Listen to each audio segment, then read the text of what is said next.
하나님 말씀 봅니다. 마태복음 13장 44절입니다. 이 밭에 감추인 보화와 같으니 사람이 이를 발견한 후 숨겨두고 기뻐하며 돌아가서 자기의 소유를 다 팔아 그 밭을 사느니라. 아멘.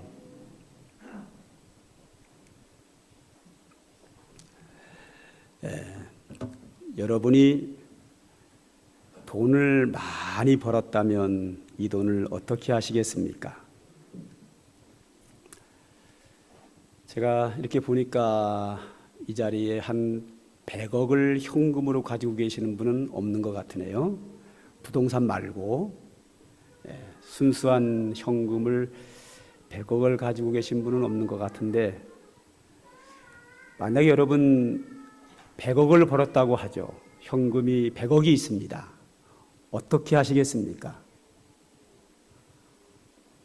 혹시 이런 분 계세요? 목사님, 100억이 있으면요, 제가 절반을 잘라서 50억을 헌금하겠습니다. 글쎄요, 100억이 없으니까 자신 있게 얘기할 수 있는 것 같은데, 막상 여러분에게 100억이 있으면 절반을 잘라서 헌금할까요? 제 마음에는 의심이 가네요. 한번 생각해 보죠. 제가 갑자기 돈을 많이 벌었습니다. 현금 100억이 있습니다. 이 돈을 어떻게 하시겠습니까? 제가 대신 답을 할까요? 아마도 이 많은 돈을 안전한 곳에 보관해 두고 그때그때 필요한 대로 찾아서 쓸 겁니다. 물론 믿음이 있는 사람은 100억이 들어왔으니까 11조 헌금을 10억을 하고, 감사헌금 한 1억을 하고, 나머지 한 90억 정도를 은행에다가 넣어놓고 필요할 때마다 야금야금 찾아서 쓸 것이라고 생각을 합니다. 왜 그렇게 내가 생각하는가 하면 저도 그럴 것 같거든요. 왜냐하면 이 많은 돈을 안전하게 보관하는 것은 은행이 최고입니다.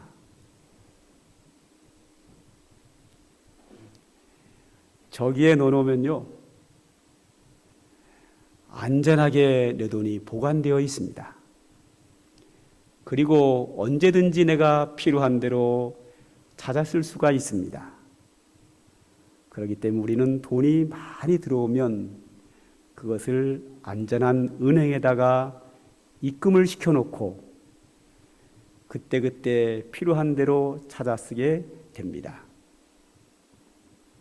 그런데 말이죠, 그 100억이라고 하는 돈을 정상적으로 벌었다고 하면 당연히 은행에다가 넣어놓고 그때그때 찾아 쓰겠지만, 그 100억이라고 하는 돈을 불의한 방법으로 벌었다면, 뭐 뇌물을 받았다든지, 뭐 도박을 했다든지, 사기를 쳤다든지, 이런 불의한 방법으로 100억을 벌면 은행에다 내놓으면 누가 신고하면 검찰의 조사가 들어와서 계좌 추적을 하게 되면 저 돈을 다 압수당하고 저 돈 때문에 수갑을 차고 교도소로 가게 됩니다. 그렇기 때문에 불의한 방법으로 돈을 번 사람은 저 은행에다가 안전하게 넣어놓을 수가 없습니다. 지금으로부터 7년 전 2011년도 4월 10일 날 경찰이 한 마늘밭을 파보니까 거기서 돈 110억이 나왔습니다.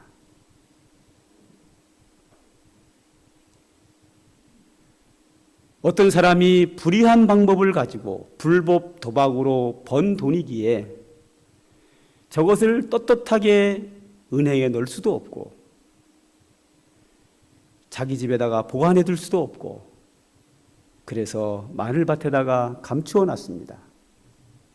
근데 그 내분이 생겨가지고 누가 신고를 해서 마늘밭을 파보니까 110억이 나온 거예요. 저게 뉴스가 나오고 나서요, 꽤 많은 사람들이 마늘밭을 판 일이 있다라고 제가 인터넷에서 본 적이 있습니다. 혹시 여러분들은 7년 전에 마늘밭 혹시 안 파봤어요? 뭐 100억은 안 나오도 한 10억은 나올 수 있잖아요, 잘하면. 이렇게 불이한 방법으로 돈을 번 사람은 그 돈을 안전하게 보관할 곳이 없어서 땅속에다가 보관을 하게 둡니다.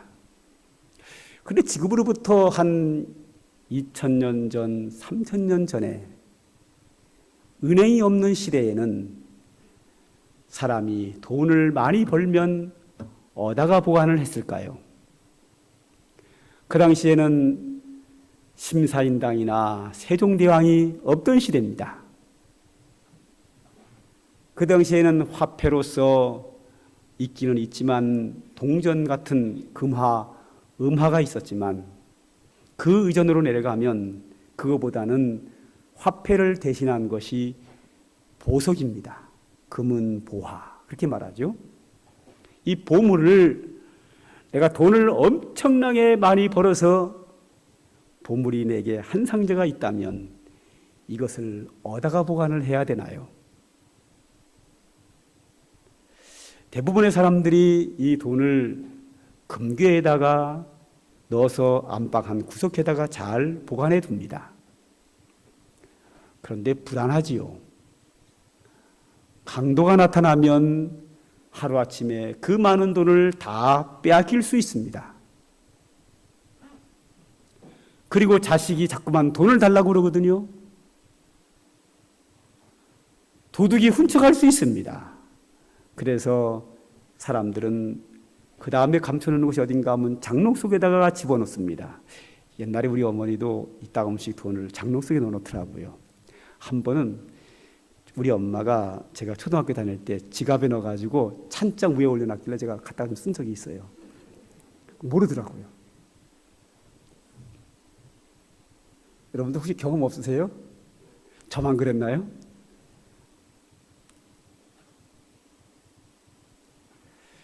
장롱은 옷을 놓는 곳인데 설마 그 안에 돈을 놨으려고 그래서 돈뭉치를 장롱 한 구석에다가 이렇게 감춰놓기도 합니다. 그것도 불안합니다. 왜냐하면 저 같은 아들이 또 찾을 수 있거든요. 그래서 아무도 모르게 창고 한 구석에다가 돈을 보관하기도 하고 때에 따라서는 뒷뜰에다가 땅을 파서 조그마한 항아리 속에 넣어서 거기다가 묻어두기도 합니다. 자, 어떤 사람이 금괴도 불안하고 장롱도 불안하고 창고도 불안합니다.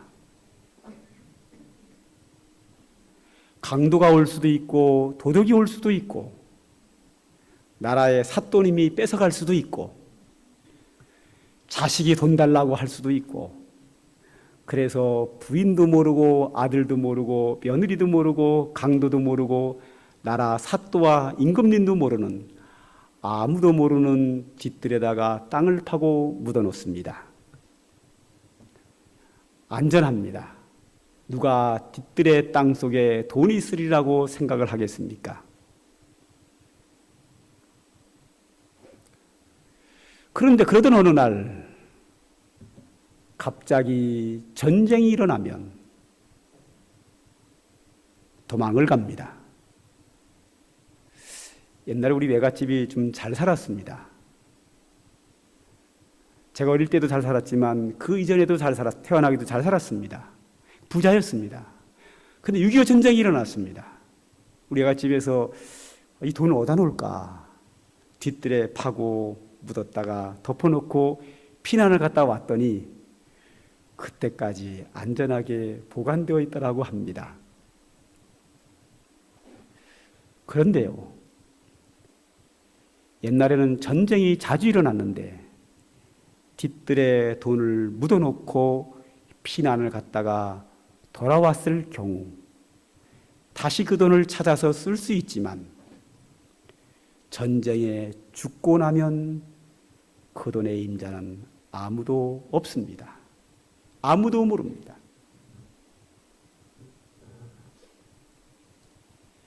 땅을 파고 돈을 묻어놨는데 사람 생명을 장담할 수 있나요? 길을 건너가다가 물에 빠져 죽을 수도 있고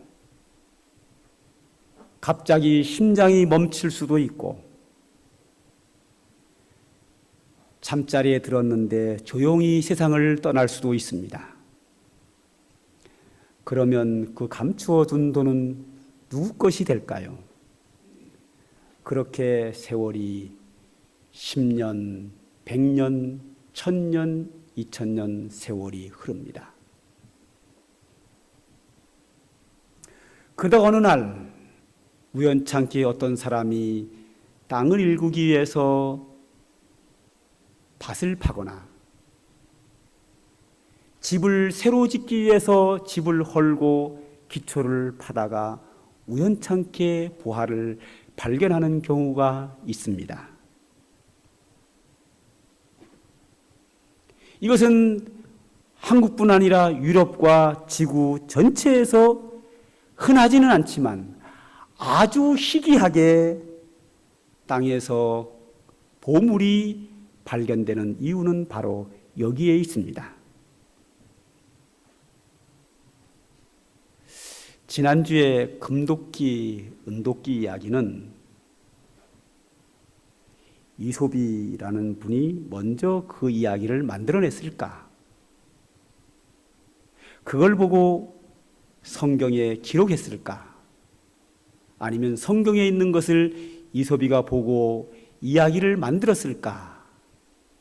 무엇이 언어에게 영향을 주었을까를 우리가 생각해 보면서 이솝이가 태어나기 훨씬 전에 있었던 사건이고 그것이 성경에 기록됐고 그 이후에 이솝이가 태어났기 때문에 이솝은 성경을 기록하던 그 지역과 가까운 지역에 살았기 때문에 성경을 보고 성경을 근거로 해서 영향을 받아서 금도끼, 은도끼의 이야기를 했을 것이라고 그렇게 말씀드린 바 있습니다.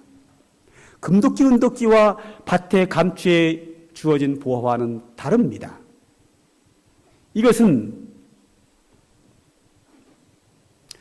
예수님께서 이 이야기를 한 다음에 세상 사람들이 그 성경을 가지고 소설과 동화를 만들어냈느냐? 아니면 그 당시에 누군가가 동화를 만들어낸 것을 가지고 예수님께서 오늘 마태복음 13장에 설교하면서 그것을 인용을 했느냐? 이것은 둘 다 아닙니다. 지구 여기저기서 흔하지는 않지만 이따금씩 일어나는 일들이기 때문에 그 일들을 보고 소설을 쓰거나 동화를 쓰는 사람이 그 이야기를 쓰게 됐고 예수님도 이 당시에 많은 사람들에게 산 위에서 산상보홀이라고 하는 긴 설교를 하시면서 우리에게 무엇인가 교훈하기 위하여 그 시대에 실제적으로 일어날 수 있는 가능성이 있는 일들을 이야기를 가지고 와서 실제 이야기를 가지고 와서 오늘 여기에서 예화로 사용을 한 겁니다. 그러니까 성경이 영향을 준 것도 아니고 동화의 이야기를 영향을 받은 것도 아니고 서로 다른 곳에서 서로 다르게 그 시대 여기저기서 가끔가다 일어나는 사건을 가지고 서로 글을 쓰기도 하고 예수님이 그것을 근거로 예화로 설교를 하게 된 겁니다. 그러므로 무엇이 무엇에게 영향을 주었느냐고는 상관없고 중요한 것은 오늘 예수님께서 이 예화를 왜 사용하였느냐 이거죠. 이 예화를 통해서 예수님이 우리에게 설교하시고자 하는 그 설교의 중심 내용이 뭔가 이것이 오늘 우리에게 중요하다고 보겠습니다. 자, 오늘 예수님께서 밭의 감추인 보화에 대한 당시에 희귀하게 일어나는 사건을 예를 들어서 우리에게 설교하시는 내용이 무엇을 교훈하고자 하는가를 한번 좀 살펴보기를 원합니다. 한번 43절을 다시 한번 보죠. 천국은 마치 밭에 감추인 보화와 같으니 사람이 이를 발견한 후 숨겨두고 기뻐하며 돌아가서 자기의 소유를 다 팔아 그 밭을 샀느니라 그랬습니다. 여기 보면 밭에 감추인 보화를 발견하고 소유를 다 팔아서 그 밭을 샀느니라 하는 걸 봤을 때 아마도 한 농부가 밭을 일구다가 보화를 발견한 것 같습니다. 자, 농부가 밭을 일구다가 땅을 파다가 보화를 발견했는데 이 밭이 이 농부의 밭이 아닌 거예요. 큰 부자의 밭을 도지를 얻어서 농사를 짓는 거예요. 남의 밭이니까 밭을 사지요. 자기 밭이면 그 밭을 살 리가 없지요. 부자의 땅을 도지를 얻어서 농사를 짓기 위해서 땅을 파다가 보화를 발견한 거예요. 이것을 땅 주인에게 보고를 하면 밭에 있는 보화기 때문에 그 보화는 누구 건가 하면 주인 거예요. 이걸 주인에게 돌려주기가 너무 아까운 거예요. 농부가 발견했지만 자기 것이 아니거든요. 주인 없는 거예요. 따지면 밭주인 거지요. 그런데 농부는 이 보화를 자기가 발견했기 때문에 자기 것을 만들고 싶은 거예요. 합법적으로 이 보화를 자기 것으로 만드는 방법이 하나가 있는데 그것이 뭐냐 하면 땅을 사는 거죠. 땅을 살 때는 그 땅에 있는 모든 것을 사는 거거든요. 저도 우리 교회가 땅을 사고 팔고 했습니다만 어느 지역 몇 번지에 몇 평을 사가지고 등기를 내면 그 속에 있는 돌멩이도 다 사는 거거든요. 돌멩이는 빼고 사는 경우는 없어요.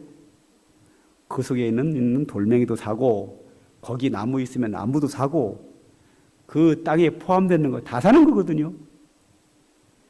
이 농부가 이 밭을 사면 그 밭 안에 감추어져 있는 보화까지 사는 게 되는 거예요.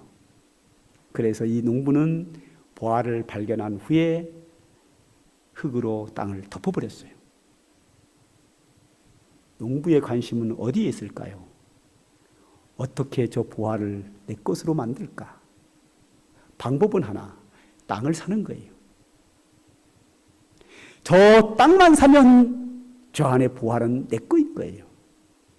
농부는 그의 마음이 온전히 땅을 사서 보화를 내 것으로 만드는데 온전히 목적이 있어요. 여기 성경에 보면은 자기의 소유를 다 팔아 그 밭을 샀느니라. 가난한 농부가 자기의 소유는 모든 것을 다 팔아서 그 밭을 샀습니다. 농부가 그 밭을 산 목적은 하나입니다. 그 밭을 사는 데 목적이 있는 것이 아니라 그 밭 안에 있는 보화를 자기의 것으로 만드는 데 목적이 있습니다. 농부의 관심은 온전히 밭 가운데 있는 보화에 있습니다. 그 보화를 얻기 위해서 그는 여러 가지 방법을 다 동원해서 돈을 최대한 긁어 모았습니다.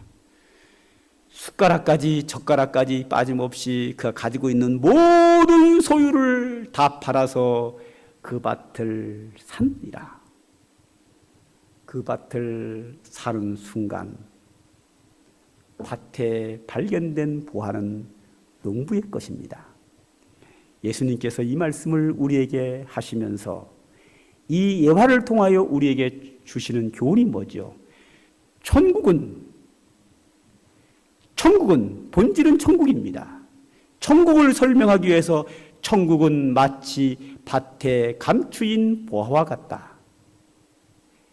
보화를 발견한 농부는 그것을 자기 것을 만들기 위해서 모든 것을 팔아 모든 것을 희생시키고 밭을 자기 것으로 만들어 보화를 자기 것으로 만들듯이 천국을 발견한 성도는, 하나님의 나라 천국을 발견한 성도는 농부가 보화를 발견한 것처럼 온전히 그 마음이 천국에 있습니다.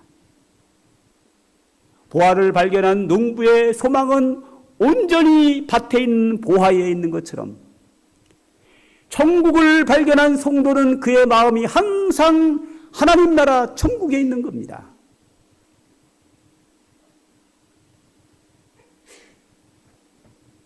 밭에 감추인 보화를 발견한 농부는 온전히 마음이 그곳에 있고 그것을 얻기 위하여 자기의 모든 것을 버리고 그것을 취한 것처럼 천국을 발견한 사람은 이 세상의 모든 것을 버리고서라도 천국에 소망을 두고 천국을 바라보면서 평생을 살아간다는 겁니다. 천국을 얻기 위해서는 모든 것을 다 허비할 수 있다는 겁니다.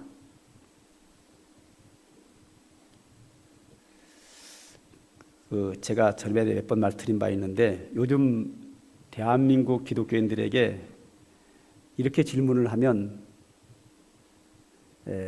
성도님 천당 갈래요? 분당 갈래요? 하고 물어보면 분당 간답니다. 아니, 왜 천국을 안 가고 분당을 가죠? 그 이유가 있습니다. 분당은 있는 거 봤거든요. 거기는 확실하거든요. 천국은 아직 못 봤어요. 글쎄, 예수 믿으면 천국 간다고 하긴 하는데 본 적은 없고 천국이 있는지 없는지, 있는 것 같기도 하고 없는 것 같기도 하고, 예수 믿으면 천국 간대더라. 그러니까 믿다 보면 나중에 죽어서 천국 있으면 가게 될 것이고, 없으면 말고, 있으면 좋고 없으면 말고,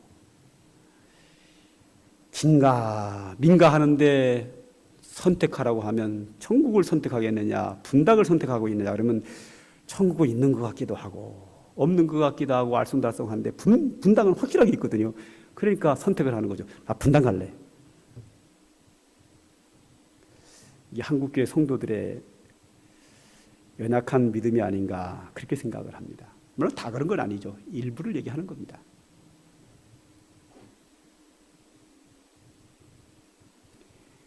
천국에 대한 확신,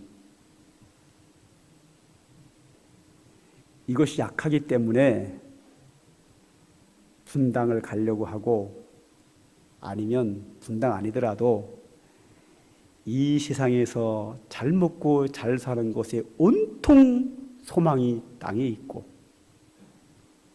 어떻게 해서든지 긁어 모아서 여기서 부경화를 누리고 싶은 거예요. 그런데 천국을 발견한 사람은, 영원한 하늘나라에 영원한 행복이 있는 것을 확신하는 사람은 이 세상에서 좀 고난을 받을지라도 거기에 소망을 두고 온전히 하늘나라를 바라보고 믿음의 삶을 살게 됩니다. 앞전에 믿음의 사람들은 천국을 발견했기 때문에 그 무서운 박해 속에서 모든 것을 다 빼앗기고 고난을 당하고 급기야는 자기의 생명이 끊어지고 순교를 당할지라도 예수 그리스도의 십자가의 삶을, 십자가를 지고 주님을 따라가는 삶을 사는 겁니다. 왜 그들이 그렇게 살았느냐? 바보가 아닙니다. 그들은 천국을 발견했기 때문에 그 하나님 나라를 위해서 이 땅의 모든 것을 버릴 수 있는 각오가 되어 있는 겁니다. 농부는, 보화를 발견한 농부는, 밭에 보화의 소망이 있는 농부는 자기의 소유를 다 팔아 그 밭을 사는 것처럼 천국을 발견한 성도는, 천국에 대한 믿음이 확실한 성도는 이 나그네 길 같은 세상에 삶의 목표를 두지 아니하고 하나님 나라의 목표를 두고 살아가게 되어 있습니다.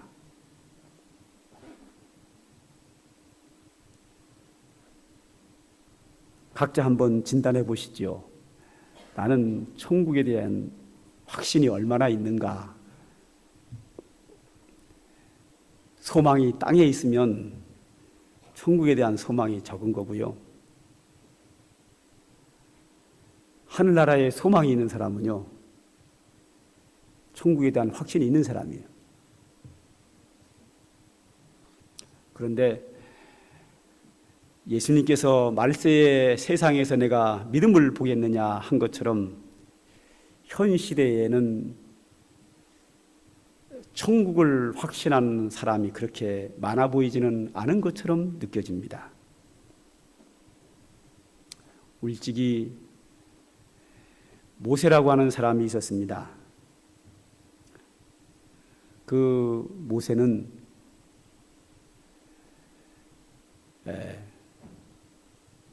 바로 왕의 딸 공주의 아들이 되어서 장차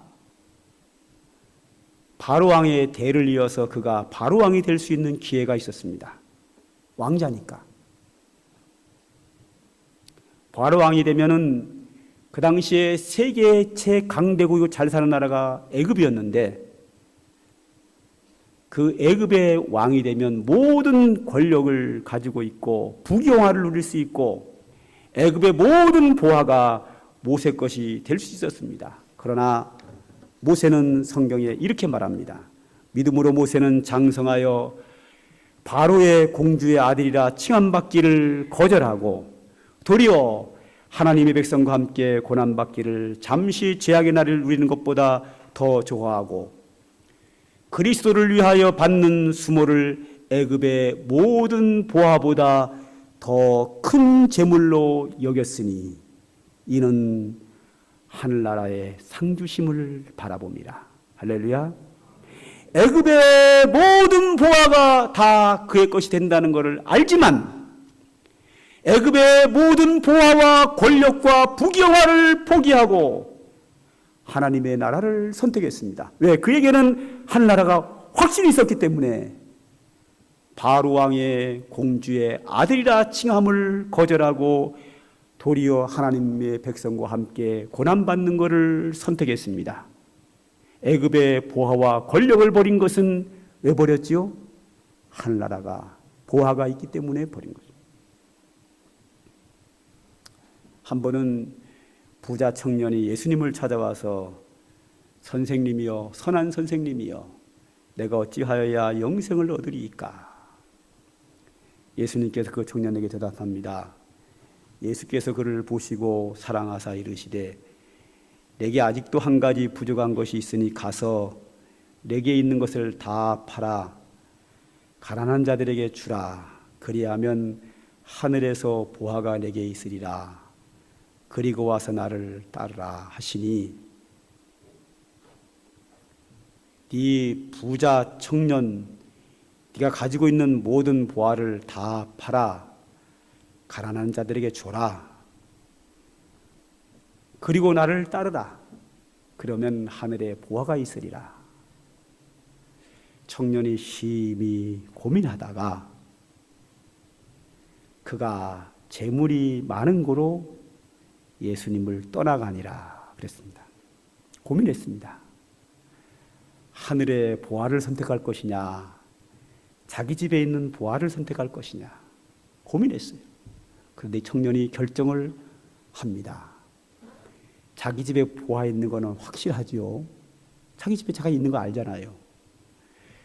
천국은 있는지 없는지, 있는 것 같기도 하고 없는 것 같기도 하고, 예수님께 나와서 내가 어떻게 하야 영생을 얻으리이까?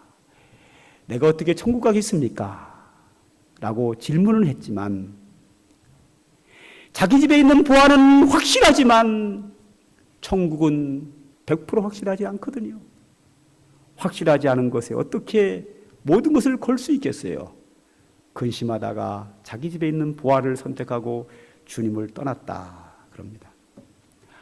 아마도 이 청년은 지금 엄청 후회할 겁니다. 그때 내가 왜 땅에 있는 보화를 선택했을까? 그 모든 것을 보시고 주님을 따라갔으면 예수 그리스도의 사도가 되어 하늘나라에서 영원토록 지금까지 영광을 누릴 텐데, 모세는요 아마 그럴 거요. 야, 그때 내가 애굽의 보화를 포기하고 하나님의 백성과 함께 광야에서 고난당하는 것 선택하기를 너무 잘했다. 그 당시에 내가 애굽의 보화를 선택했다면 바로 왕으로서 권세를 누리고 부귀영화를 누리고 살 수 있었지만 지금 모세가 하늘나라에서 누리는 영광을 못 누리지 않았겠습니까?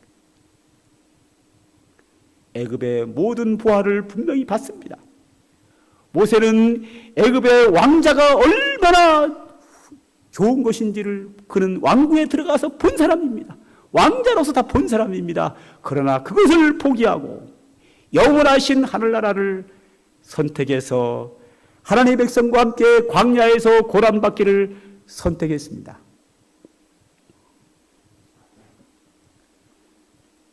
사도 바울은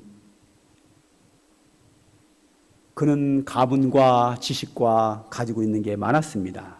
그런데 그 모든 것을 버리고 배설물로 여겼다.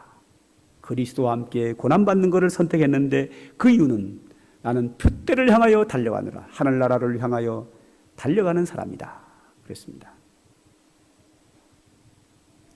오늘 예수님께서 성도들에게 설교하시면서 밭에 감추인 보화를 얘기하면서 농부가 보화를 발견한 후에 자기의 모든 소유를 팔아 그 밭을 샀느니라. 그러므로 주님이 설교할 때 너희도 하나님 나라를 발견했다면, 천국을 발견했다면 이 세상에 소망을 두지 마라. 그 하늘나라에 소망을 두고 그것을 향하여 천국 백성에 합당한 헌신된 믿음의 삶을 살라고 주님이 말씀하셨습니다. 12월 한 달은 우리 교회 모든 직분을 자를 세우는 날이라고 지난주에 여러분들에게 말씀드린 바 있습니다. 우리가 이 세상에 사는 것은 여러분 한 사람 한 사람 하나님이 여러분을 어머니 태 속에서 그의 손으로 만드실 때에 여러분을 향한 주님의 계획과 뜻이 있습니다. 우리는 이 세상에 나그네 인생길을 살아갑니다. 나그네 인생길을 살아가는 우리에게도 자야 할 집이 필요하고 일용할 양식이 필요하고 여러 가지 필요한 것이 많이 있습니다. 그러나 우리가 이 세상에서 하나님의 은혜와 복을 누리며 사는 것은 아주 좋은 일이죠. 그러나 우리의 목표는 땅에 있지 아니하고 하늘나라에 있습니다. 농부가 그의 소망이 밭에 감추인 보화에 있는 것처럼 우리가 인생을 살아가면서 궁극적인 목표는 하나님의 나라에 있습니다. 우리의 목표는 거기에 있습니다. 거기서 보화를 얻어야 되고 거기서 영원토록 누리는 영광의 상급을 우리가 받아야 합니다. 교회에서나 교회 밖에서 하나님의 일을 한다고 하는 것은 바로 천국의 보화를 얻는 것과 같습니다. 그 보화를, 그 영광을 얻으려면 내 소유를 다 팔아 밭을 사라. 즉 헌신을 요구하고 있습니다. 교회 일은 헌신입니다.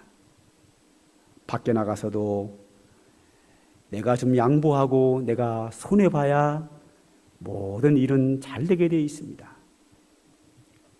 내 것 챙기고 내 거 욕심 부리면 할 수 있는 게 뭐밖에 없죠? 죄 짓는 것밖에 없습니다. 열심히 일하고 성실하게 살면서 내 것을 나누면 훌륭한 사람 됩니다. 하나님의 교회에서도 마찬가지입니다. 하나님이 주시는 직분과 맡겨진 일들, 농부가 자기의 소유를 다 팔아, 즉 자기의 소유를 다 버리고 밭에 보화를 취하는 것처럼 하늘나라 상급을 바라보면서 하나님의 교회에서 여러 가지 일을 할 때에는 내가 희생하는 겁니다. 내가 손해보는 겁니다.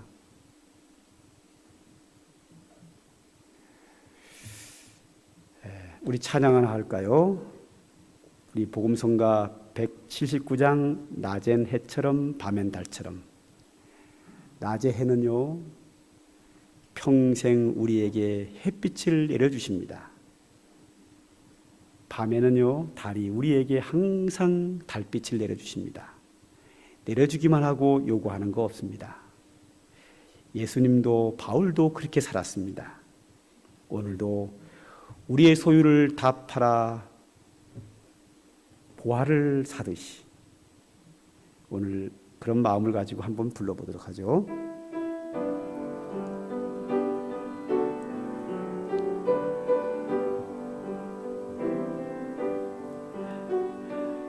낮엔 해처럼 밤엔 달처럼 그렇게 살 순 없을까?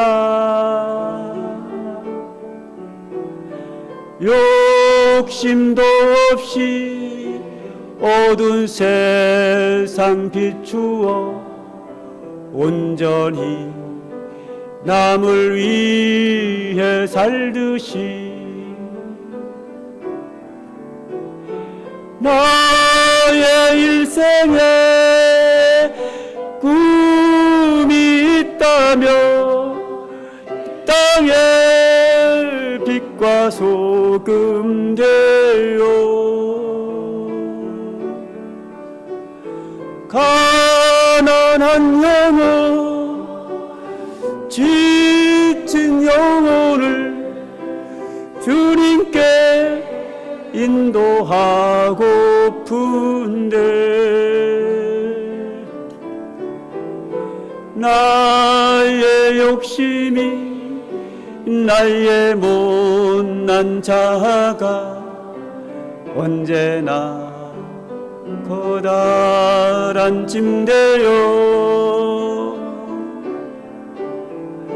나를 짓눌러 마음을 공곡해 하니 예수여 나를 도와주소. 2절 예수님처럼 바울처럼 예수님처럼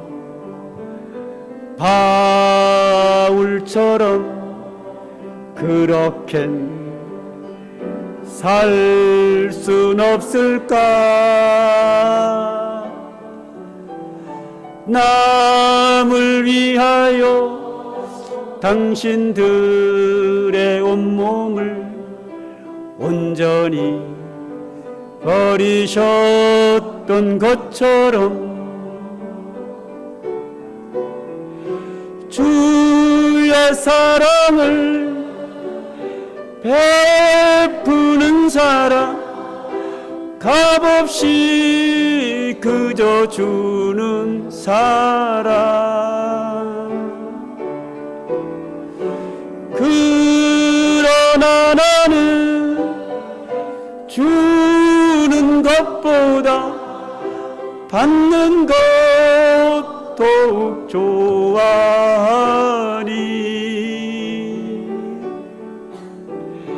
나의 입술은 주님 닮은 듯 못하나 내 마음은 아직도 주하여 받을 사랑만 계산하고 있으니 예수여 나를 도와주소서.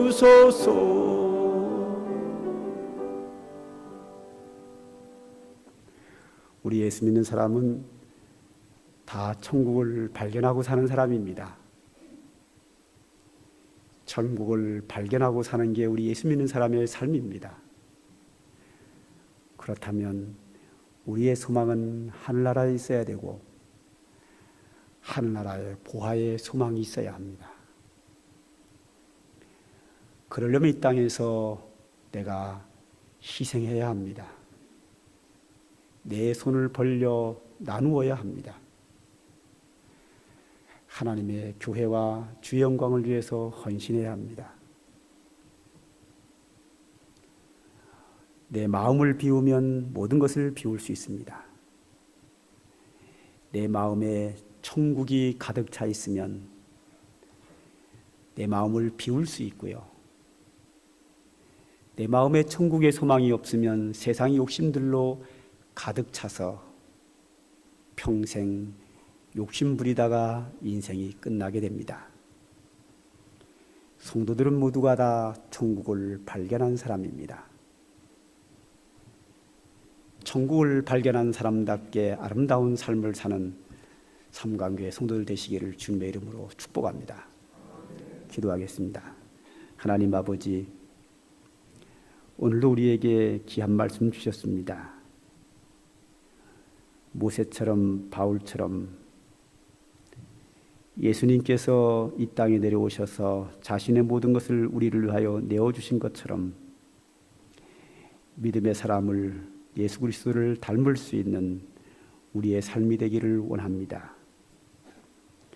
천국의 소망을 두고 천국의 상급을 바라보면서 그 표대를 향하여 믿음으로 달려가는 우리의 삶이 되기를 원합니다. 주님, 우리를 붙잡아 주시옵소서.